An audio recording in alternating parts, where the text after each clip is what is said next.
Today, the BBC tracked down the smuggler who killed Sarah, the 7-year-old who died whilst trying to cross the channel recently.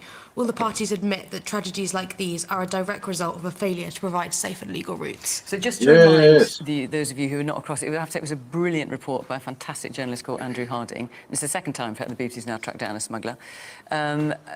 Which does make you think maybe the police aren't doing that great a job. In the last couple of months, I think it was, a boat was full of migrants, was leaving the shores near Calais. The BBC happened to be there to film it. There was a young girl, Sarah. It was a very chaotic scene. 5 people died, including this young girl, as they were trying to make their way to the United Kingdom. Safe and legal routes, Yvette. What's your policy there? So we've always had different kinds of safe routes for people who have fled persecution, like the Homes for Ukraine scheme. And I argued strongly for the Homes for Ukraine scheme, similarly the Syrian family resettlement scheme as well. But if you look at what's happening in the Channel, that is being driven by criminal gangs. So it's been caused by criminal gangs, right? Criminal gangs act when there is a demand for the services that they sell. Yes. The demand for the services exists because people don't have routes to cross the channel in a regular means. So they have to arrive via irregular means, right? So if you break the demand by giving them a regular means with which to cross the channel, people won't have to go and pay smuggling gangs to do it. It's really not a difficult heuristic, Yvette. People who clearly are feeling that there aren't safe and legal routes for them, whether they're economic migrants, that's one thing, or whether they're genuine asylum seekers, they feel there are not safe and legal routes for them. That's what their resources. If they're an economic migrant, they can't arrive via irregular means. If you arrive on a small boat on the shores of the UK and you don't claim asylum, you are an illegal immigrant. You do not have any recourse to be able to migrate to the UK unless you claim asylum. You arrive via regular means, you claim asylum, your claim gets either accepted or rejected, and you either get leave to remain as a refugee, or you get deported to your country of origin. That is how this works. You cannot be an economic migrant that arrives via small boat. You are either a failed asylum seeker or a successful asylum seeker. Those are your only choices. Economic migrants arrive via regular means. That's why they're economic migrants and not asylum seekers. That's how that's supposed to work. But we're getting the smash the gangs rhetoric, so we've got like a bingo via proxy, I think. Yeah. Your question just is about safe and legal routes. What's your policy on that? Would you increase the number of safe and legal routes? The UK will always need to do its bit to help those who have fled persecution and conflict, but anything that you do in that area does not solve the problems that are happening in the Channel, where these dangerous boat crossings are undermining our border security and putting lives at risk. Because the criminal gangs will just advertise, they will organise, and because they are making profit, there is an entire criminal industry that has spread along our borders, and it is hugely dangerous. Hang on, just this question saying, will the parties admit that tragedies like this are a direct result of a failure to provide safe and legal routes? Do you accept that premise? And will Labour, because I noticed safe and legal routes aren't mentioned in your manifesto, do you agree with the idea that you should increase the number of safe and legal routes in order to prevent people coming in that particular way? We continue to support things like the Afghan resettlement scheme, but really, what's happening, I don't think that tragedy was caused by that. I think that tragedy was caused by the criminal gangs, and they are dangerous. She's mentioned 2 resettlement schemes that already exist, but we need new safe and legal routes for plenty of the other people who are trying to come here via irregular means because they cannot arrive here via regular means. The violence from some of the smuggler gangs on the shores. It was clear from those images, and the reporter was saying so, that boat was overcrowded. But what the father said of Sarah was that he couldn't find, I mean, rightly or wrongly, I'm not trying to say the rights and wrongs here, but he is saying he couldn't find any legal way to get here, which is why Jessica is asking. And they're also on top of this, and there were that we know that there are no safe and legal routes to get here because we've not added any more since Suella Braverman quit as Home Secretary. She was questioned directly in the Home Affairs Select Committee by another Conservative member of Parliament, no less. If I'm arriving here from, say, Eritrea, somewhere in sub-Saharan Africa, fleeing persecution, what legal route do I have to get to the UK? She could not answer because it doesn't exist. Will you admit that tragedies like these are a direct result of failure to provide safe and legal routes? There will always be different kinds of processes to manage asylum systems and to manage resettlement. And so would Labour increase the number of safe and legal routes? There will always have been, and there always will be, both safe routes, but there also will always have to be limits and constraints on them. So but I what's think your it's policy? really Because you important. may be Home Secretary in a week, you may not, but if you're Home Secretary, will you increase safe and legal routes? We yes will or no? continue to support things like the resettlement schemes, and we believe that they should be reformed because they're not So I working. think that's a There's no. one- wait a You're minute, not let me saying you'll finish. increase I know, but you're not letting me finish. Let me finish the point, because I think this is What important. do you think, folks? It's a no. It's a no. No, I think unless you deal with the criminal gangs in the channel, Finally, this is after probably all of going these to weeks get of the worse. after all of these weeks of the campaign, finally, one presenter and journalist has just turned to people who these people are basically bullshitting, right? She is deliberately and obviously obfuscating and bullshitting to the public to try and not answer the question. And they've finally just gone, do you think this is a sufficient answer to this question? And they just go, obviously it's not. This is what I've been telling them to do, essentially trying to tell these politicians that they're treating the public like idiots, because they are. This is insulting. Worse. No, wait a minute. Let me finish. No, you've had plenty of time to talk there. I'm sorry. Actually, I haven't, because I've been interrupted, Stephen, and you've interrupted me as well. undermine the criminal gangs by providing safe and legal routes, as Jessica has outlined. That is the solution to this problem. Those criminal gangs will keep on operating. And you want to know what the issue is? Those criminal gangs will keep on operating. I'm sorry, They're Yvette, making no, hundreds fuck of off. millions. Shut up, Yvette. Every single business that sells a product, which is what they are doing, they are a business who are trying to make money by selling the product, which is providing the irregular migration routes across the channel, right? Every single product requires a supply and demand. It requires supply and demand. Yeah. That is where the price point. That is how commerce works. This is a commercial transaction that's happening between asylum seekers and the criminal gangs, right? If there is no demand, the supply cannot be sold. This is a problem of demand. If you stop the demand by providing safe routes, the criminal gangs cannot operate because there is no market for their product. This is really fucking simple, you absolute clown human. Thank you, Madcat and Sozzles. Thank you for gifting subs. Much love. Pounds in the channel.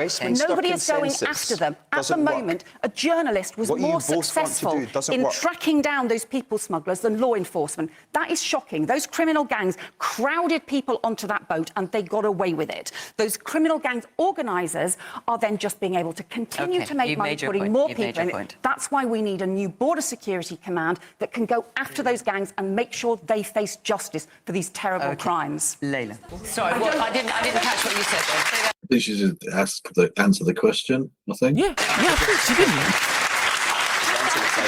Question, yes or no? I don't think that any changes. I don't think any changes to legal routes. Honestly, that woman in the audience has just done a better job than the entire journalist class of Britain over the last 10 years. They literally managed to get her to basically admit we are not going to have more safe and legal routes. There you go. That's it. You don't vote Labour. Don't vote Labour, chat. If you value humanity, if you value our international obligations, if you value the lives of people fleeing persecution so that they don't have to rely on criminal gangs, because again, they are helping provide the demand for the services of the criminal gangs by not providing these routes, right? If you care about all of this, do not vote for the Labour Party.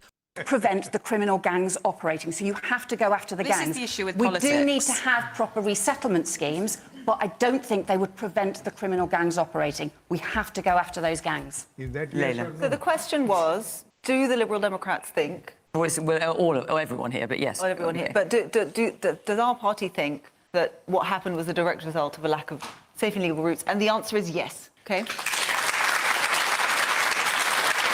Really? Absolutely yes. For a couple of reasons. First of all, it is the right and moral thing to do where there are conflicts across the world, and just because there's one country you don't choose above the other, and there has been, and I'm afraid to say there have been parallels drawn, and I've been strongly supportive of the Ukraine scheme. I had a Ukrainian living with me, we're now best friends. I love that scheme, and there are problems and it needs reforming, but it made no sense why Afghan interpreters were not allowed to come across on the Afghan scheme. And actually there are many other one of the reasons was that the armed forces had veto on it, so that they could literally stop people coming in who might be able to testify to crimes that they had committed.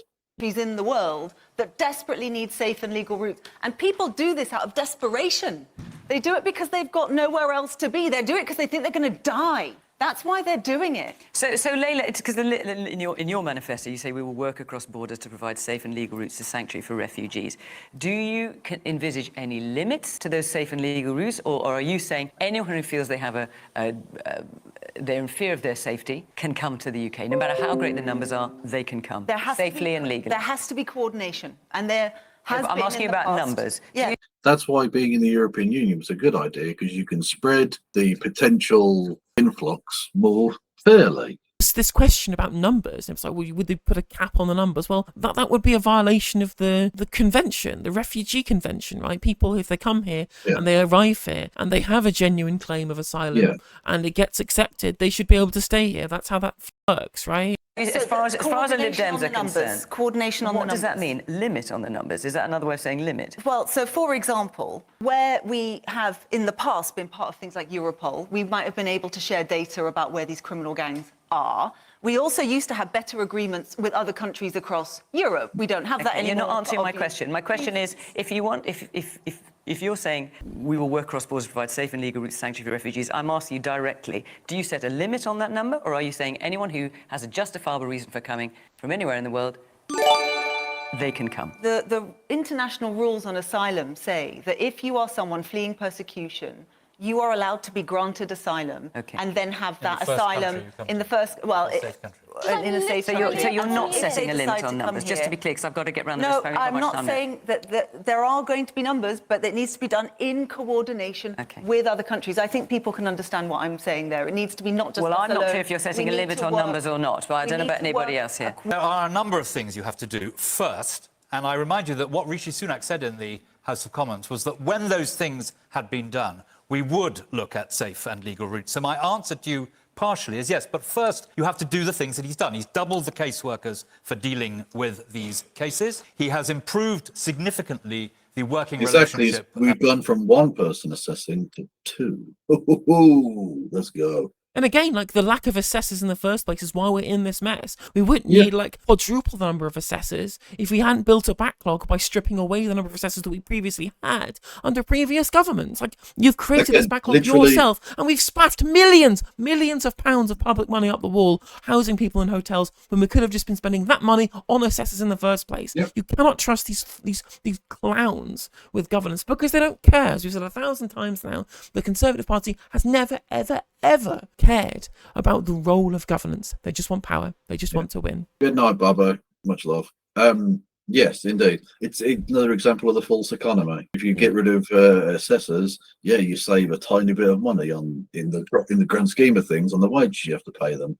But then you spend, like you say, fucking hundreds of millions on all kinds of dumb shit like, Rwanda schemes, or putting them up in hotels or whatever. It's just ridiculous. Military bases. The Bibby Stockholm. Bibby Stockholm cost the same as housing them in hotels, by the way. They say, but they did get more performative cruelty that they could bandy about and throw around the media like the absolute despicable they are. Or suicides, remember? Somebody killed themselves in the Bibby Stockholm. And you have to have the Stop the Boat scheme of sending people to Rwanda as a deterrent. And you have to do that. These people, these people smugglers, they are the modern-day equivalent of the slave trader, and they have to be stopped. And you have to do all those things, but you have to do Rwanda. Without doing Rwanda, you don't have that deterrent. There's a very interesting article, actually, talking of journalists, in The Telegraph, which went and interviewed these people smugglers and some of the people who were waiting there, which demonstrated the deterrent effect of the Rwanda scheme. If you want a deterrent, what you do is you take away the line of business for these people. And the easiest way to take away the line of business for some of the most horrific people on the planet, which these people are, is to create safe and legal routes. And then what you do is you treat people with dignity and respect. In stark contrast to the rhetoric we hear from the Conservative Party in Westminster and now the Labour Party in Westminster. What has become of the Labour Party that it trots out almost the exact same lines as the Conservative Party when it comes to migration and when it comes to asylum seekers? Let me ask you, Stephen, the same question I asked Leila. Does that mean then that it's yes to all comers? So the international norms are set. When someone is applying for asylum, they have the right to do so. As it stands, the UK takes less than our European partners when it comes to asylum seekers. That is the position we're in. We should be doing more. We can do more. But the Conservatives are afraid to do more because they're terrified of Nigel Farage and the Labour Party are terrified of being outflanked by the Conservative Party, so chase them on this issue as well. You deserve better. Asylum seekers deserve better. Let's create safer. Hey there, if you enjoyed the video, make sure that you like and leave a comment. That helps the video out in the algorithm. If you subscribe and ring the bell, it'll let you know when I go live. I stream every day on YouTube and Twitch. You can also follow all of my socials down in the description. And if you want to support me in a more financial manner, there's a join button for memberships. It's just 99p to be a member on YouTube, as well as a Patreon, and there's some merch there as well. And hopefully I'll catch you on the next video. Take care.